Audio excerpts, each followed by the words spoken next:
फिर आपका स्वागत है और बात कर रहे हैं जिन सीटों पर चुनाव हुए हैं। 71 सीटों पर देश भर में चुनाव हुए, लेकिन 91 सीटों पर चुनाव हुए। लेकिन महत्वपूर्ण बात यह है कि 71% के लगभग ऐसा कहा जा रहा है कि यदि हम मतदान का प्रतिशत भी देखते हैं और पिछली बार के लोकसभा चुनाव की बात करें तो 71 सीटें भारतीय जनता पार्टी के खाते में दिखाई दी थी। पर भोपाल सीट की बात कर लेते हैं, भोपाल सीट का विश्लेषण क्या कहता है। तो सबसे पहले आप देखिए, अभी तक हम बाकी सीटों पर बात कर रहे थे, भोपाल में भी चुनाव हुआ। भोपाल में 62.29% मतदान हुआ है। 2019 लोकसभा चुनाव के मुकाबले 3% यहाँ कम वोटिंग दिखाई दी है। 8 में से 6 विधानसभा सीटों पर भारतीय जनता पार्टी का कब्जा है। तो ये आप देखिए, भोपाल लोकसभा की हम बात कर रहे हैं, तस्वीरों के जरिए आपको दिखा भी रहे हैं। तो एक बार फिर से आपको बता दें कि भोपाल में 62.29% मतदान हुआ। हालांकि 2019 के मुकाबले ये 3% कम है।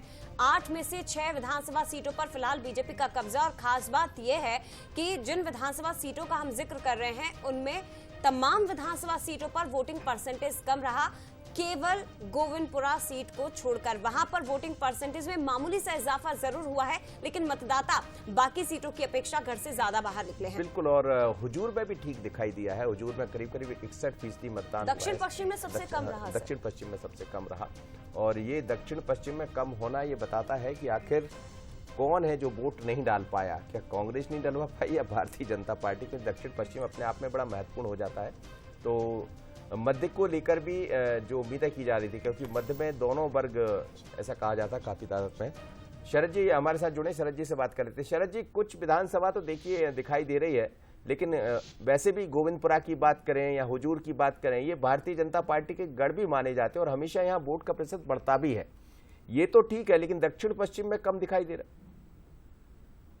देखिए, फिर वही बात आती है, और ये भी इस विश्लेषण के सिरे को भी आपको हमको नजरअंदाज नहीं करना है कि मतदाता कुछ जगह इस बार, कुछ जगह आप कह सकते हैं कि उत्तर भारत में अनेक सीटों पर, अधिकांश सीटों पर कुछ इस मानसिकता से संचालित रहा है कि यहाँ तो नतीजा तय है। और भोपाल सीट, जैसा आप और हम सब जानते हैं कि बीते करीब 4 दशकों से बीजेपी का गढ़ है ये क्षेत्र। तो यहाँ मतदाताओं में, जैसे आप मध्य देखें जहाँ अल्पसंख्यक आबादी काफी है, भोपाल उत्तर देखें जो पूरी तरह से डोमिनेटेड है माइनॉरिटी से, यहाँ लो पोलिंग टर्नआउट है। यानी मतदाता ये मानकर चल रहा था कि नतीजों को लेकर बहुत उदासीन रवैया आप कह सकते हैं उसका रहा। दक्षिण पश्चिम नए भोपाल की विधानसभा आप कह सकते हैं, और यहाँ हमेशा से वोटिंग का जो पैटर्न है वो कम होता है। और यही वजह था कि आप खुद से मनोज वहाँ 4 इमली में ताकि ताकतवर राजधानी का जो जमावड़ा है, ताकतवर लोगों का वो रहते हैं, और वहां पर आपको गोल्डन रिंग और डायमंड डिनर सेट और तमाम तरह के उपहार बांटने पड़ रहे थे कि निकलिए और वोट करिए। तो ये एक बड़ा कारण है, मुझे लगता है कि अधिकांश जगह, अधिकांश सीटों पर उत्तर भारत में मतदाता ये मान रहा था कि मोदी लहर है, राम मंदिर का प्रभाव है और सब कुछ तय है। कुछ इस तरह की जो मानसिकता है, और ये मानसिकता लेकिन एक सवाल इसमें मैं बीच में इंटरप्ट आपको कर रहा हूं, चूंकि आपने कहा डायमंड रिंग और जिस रिंग की हम, वो बूथ था जिसे 4 इमली कहा जाता है, जहां कहा जाता है कि सबसे ज्यादा पढ़े लिखे लोग रहते हैं जो समझते हैं कि चुनाव क्या होता है। तो क्या वो वर्ग भी इन चीजों से दूरी बना लेता? और आप देखिए, जहां जहां इन चीजों की व्यवस्था की गई थी उसकी वजह भी ये थी कि पिछले चुनाव में भी हम वोट का प्रतिशत बहुत ज्यादा नहीं रहा था, मतलब लोगों को लालायित किया गया। तो ऐसे लोगों को लालायित करने की जरूरत पड़ती है क्या? वो नहीं समझते कि सबसे बड़ा अधिकार हमारे पास है, उस अधिकार का हम इस्तेमाल करें? एजुकेटेड है। देखिए, राग दरबारी में श्रीलाल शुक्ल ने बौद्धिक विमर्श को लेकर बड़ी दिलचस्प बात की है। हालांकि मैं उसको यहाँ कोट नहीं करना चाहूंगा, लेकिन बौद्धिक विमर्श, इस देश में 2 तरह के लोग हैं। एक ताकतवर लोग हैं जो अधिकतर सोशल मीडिया या टेलीविजन पर डिबेट्स देखते हैं घर में कॉफी पीते हुए या ड्रिंक्स लेते हुए, और वो यही बात कहते हैं कि it is ridiculous, I am not interested, और कुछ भी नहीं हो सकता है, कुछ भी नहीं किया जा सकता। ये एक किस्म का पेसिमिज्म वो शो करते हैं, एक निराशा शो करते हैं, लेकिन वो निराश बिल्कुल नहीं होते। वो सिस्टम के सबसे बेनिफिटेड लोग होते हैं, लेकिन वो सिस्टम के चुनाव की प्रक्रिया को इंफीरियर भाव से देखते हैं, ऐसा मुझे लगता है, क्षमा कीजिएगा मुझे। और समाज का कमजोर तबका, उसको ये जरूर लगता है, मैं अक्सर देखता हूं जब से मैं वोट करने जा रहा हूं 18 साल की उम्र के बाद, कि समाज का जब धन्नूलाल और लताबाई, आशाबाई जब वोट करके निकलती हैं तो उनके चेहरे पे ऐसी खुशी रहती है, उन्हें लगता है कि उन्होंने जीवन का सबसे बड़ा काम कर लिया।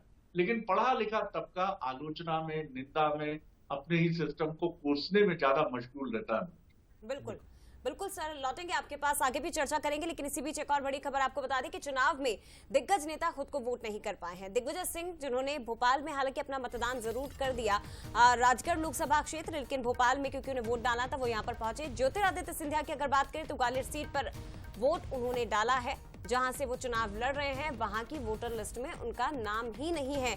ऐसे में कल भी ये प्रमुख खबर आपको हमने दिखाई थी कि दिग्गज संभवतः मतदान नहीं कर पाएंगे, लेकिन आपको ये भी बता दें कि फिर उसके बाद अपने अपने क्षेत्रों में पहुंचकर, जहां की वोटर लिस्ट में उनका नाम था, वहां पहुंचकर दिग्गजों ने मतदान किया है, अपने वोट का उपयोग किया है। लेकिन एक वोट की कीमत क्या होती है? आपने एक मूवी का डायलॉग सुना होगा कि एक चुटकी सिंदूर की कीमत क्या होती है, लेकिन एक वोट की कीमत क्या होती है लोकतंत्र में, जरा समझ लीजिए। हम आपको ग्राफिक्स के जरिए दिखा देते हैं। धार में 2008 में बाल मुकुंद गौतम ने नीना वर्मा को चुनाव हरा दिया था एक वोट से, सिर्फ मात्र एक वोट से। कर्नाटक में 2004 में जेडीएस के कृष्णमूर्ति ने एक वोट के अंतर से हार मानी थी। और राजस्थान की तरफ जब जाते हैं तो राजस्थान में सीपी जोशी ने मात्र एक वोट से चुनाव हारा। अटल बिहारी वाजपेयी की सरकार भी मात्र एक वोट से गिर गई थी। तो जया, वोट कितना महत्वपूर्ण है, लेकिन वोट पर चोट मतदाता भी कई जगह कर रहा है, जिसके कारण वोट प्रतिशत नहीं बढ़ रहा है निश्चित तौर पर। लेकिन ये दिग्गज समझते हैं कि एक वोट की कीमत क्या है, क्योंकि वो उसी क्षेत्र से जुड़े हुए हैं, राजनीति से जुड़े हुए हैं, और राजनीति में किस तरह से तस्वीरें बदलती हैं, किस तरह से पल भर में खेल बदल जाता है, वो राजनीति के जो दिग्गज हैं वो जानते हैं। और इसीलिए एक वोट की कीमत समझते हुए वोट डालने के लिए पहुंचे, भले ही क्षेत्र काफी दूर क्यों ना रहा हो। पाराशर जी भी हमारे साथ इस वक्त जुड़े हुए हैं। सर, एक वोट की कीमत तो बहुत अच्छे से समझते हैं राजनीतिक दल, अपने आंखों के सामने सरकार बनते और बिगड़ते देखा है इन्होंने। इसलिए देखिए, कल तक जो खबर हम चला रहे थे कि ये दिग्गज वोट नहीं डाल पाएंगे, लेकिन बाद में पहुंचे अपने क्षेत्र में और मतदान भी किया परिवार के साथ। हाँ जय, एक चीज़ और हम लोग यहाँ पर बोल रहे हैं कि हमारे उत्तर भारत में जो शादियाँ होती हैं वो पिछले जो 2 फेज थे उसमें मतदान की तारीख के एक तो एक ही उसी दिन थी। हाँ। और दूसरी जो पहले चरण में उसके आगे पीछे थी। तो लोग, चूंकि वो पर्सनल ऑब्लिगेशंस होते हैं लोगों के, उनको लिए जाना बहुत ज़रूरी होता है, तो बहुत सारे लोग अपने इलाके में नहीं थे। तो वो जो अनिल एक मुद्दा उठा रहे थे कि क्या हम किसी भी लोकेशन से वोट डलवाया जा सकता है इस टेक्नोलॉजी पे। हालांकि बहुत बरसों से मैंने रावत साहब का एक इंटरव्यू किया था जब वो उसमें चुनाव आयोग में थे, तो उन्होंने उस समय कहा था कि हम इस पर विचार कर रहे हैं, लेकिन मुझे लगता है कि वो किन्हीं कारणों से संभव नहीं हो पाया होगा। तो एक ये भी बात है कि क्या लोकेशन को, इर्रिस्पेक्टिव ऑफ एनी लोकेशन, जी, क्या मतदान कराए जा सकते हैं, शायद उससे मतदान के प्रतिशत में काफी सुधार आएगा। बिल्कुल आप ठीक कह रहे हैं पारासर जी, लेकिन चलते चलते शरद जी से एक अंतिम सवाल रहेगा। सर जी, 3 चरण संपन्न हो गए हैं मध्य प्रदेश में, चौथे चरण में लगभग नहीं कहेंगे बल्कि यहाँ कंप्लीट हो जाएंगी 29 लोकसभा सीटें। क्या कुछ नया दिखाई देगा भारतीय जनता पार्टी कांग्रेस की तरफ से? देखिए, उसके पहले मैं जयप्रकाश जी की बात को जरूर आगे बढ़ाना चाहूंगा कि हमें वोट की प्रक्रिया को बहुत आसान करना है। इस बार शिक्षकों के लिए एक प्रक्रिया की गई कि उनकी जहां पोस्टिंग है, आप जानते हैं कि कई उपनगरों के आसपास से शिक्षक अप डाउन करते हैं। विदिशा का शिक्षक भोपाल आता है, उसकी जहां पोस्टिंग है वहां उसका मतदान केंद्र कर दिया गया।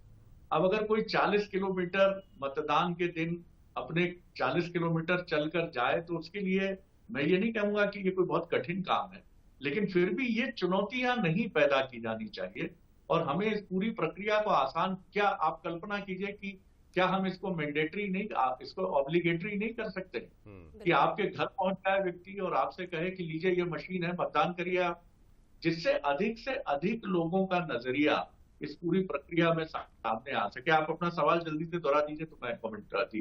तो मैं यही कह रहा था आपसे कि अब चौथे चरण की तैयारियां हैं, तीसरा चरण संपन्न हो गया है, क्या कुछ नई चीजें भी दिखाई देंगी? देखिए, राजनीतिक दलों को अब इस पर मुद्दों पर आकर बात करनी चाहिए। देखिए, तीसरे चरण तक मुद्दे सब, पहला दूसरा चरण मुद्दों विहीन चुनाव का समय है। कोई भी खबर कहीं से भी निकल पड़ती है, संविधान बदला जा रहा है, मुसलमानों को संपत्ति दे दी जाएगी, तो मुसलमान आरक्षण की मांग हो रही है, ये सारी चीजें एक हड़बड़ी दिखाती है हमारी पॉलिटिकल पार्टीज की, क्योंकि वो मुद्दे चुन नहीं पा रहे। तो अचानक उन्हें लगता है ये ले लें क्या, चलिए चलिए चलिए इसको उठा के आगे बढ़ो। इससे बचकर अगर आप एक अपने कोर एजेंडा पे जाए, जैसे मुझे लगता है कि बीजेपी को राम मंदिर, देश का विकास, ये नहीं छोड़ना चाहिए, अपना कोर एजेंडा नहीं छोड़ना चाहिए, क्योंकि मतदाता उसको उम्मीद भरी निगाह से यही देख रहा है। विपक्ष से उम्मीद रोजगार, महंगाई के खिलाफ मजबूत आवाज की है, उसे ये मुद्दा नहीं छोड़ना चाहिए। और सर शायद बीजेपी अब ये तीसरे चरण के पहले समझ भी चुकी है सर, चौथे चरण की तैयारी में, इसीलिए कल प्रधानमंत्री नरेंद्र मोदी ने रोजगार को लेकर भी बात की, राम मंदिर के निर्माण को लेकर भी बात की। धार में वो थे तो वहां पर भोजशाला का मुद्दा भी उन्होंने उठाया।